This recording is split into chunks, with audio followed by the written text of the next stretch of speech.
आपल्या चॅनलच्या माध्यमातून एवढंच आवाहन करतो सोलापूरच्या पालकमंत्र्यांना, जयकुमार गोरेजींना, आपण समस्त सोलापूरकरांची या ठिकाणी माफी मागितली पाहिजे. अन्यथा महाराष्ट्र प्रदेश काँग्रेस कमिटीच्या वतीनं सगळ्यात मोठं आंदोलन आम्ही त्यांच्यासमोर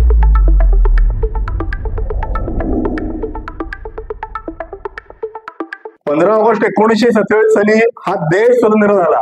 या देशाला स्वातंत्र्य मिळवण्यासाठी अनेक जातीचे, अनेक धर्माचे लोक धारातीर्थी पडले. त्यांनी इंग्रजांशी लढा दिला आणि खऱ्या अर्थानं हा देश आपला स्वतंत्र झाला.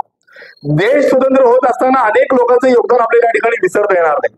विशेषतः सोलापूरची ओळख ही जगाच्या पाठीवरती 4 हुतात्म्यांचं शहर अशी ही ओळख.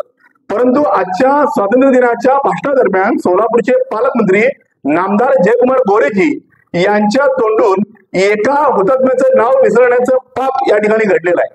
कुर्बान हुसेन हे असं हुतात्म्याचं ते नाव आहे आणि कुर्बान हुसेनांबद्दल मी अधिकच बोलणं या ठिकाणी उचित राहणार नाही.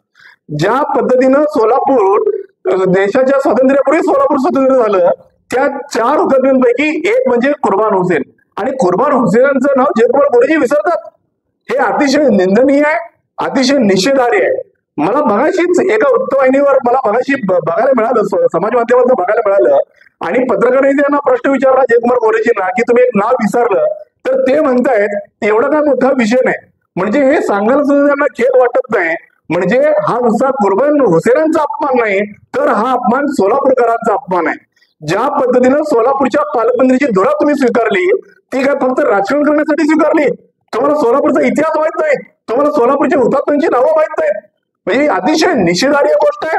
जाणीवपूर्वक या देशातल्या अल्पसंख्याक समाजाला टार्गेट करण्याचं पाप सत्ताधाऱ्यांकडनं होतंय, आणि याचीच प्रचिती पुन्हा एकदा आज सोलापूरमध्ये आलेली आहे. आपल्या चॅनलच्या माध्यमातून एवढंच आवाहन करतो सोलापूरच्या पालकमंत्र्यांना, जयकुमार गोरेजींना, आपण समस्त सोलापूरकरांची या ठिकाणी माफी मागितली पाहिजे. अन्यथा महाराष्ट्र प्रदेश काँग्रेस कमिटीच्या वतीनं सगळ्यात मोठं आंदोलन आम्ही त्यांच्यासमोर उभा करू आणि निश्चितपणे त्यांना माफी मागायला आम्ही भाग पाडू.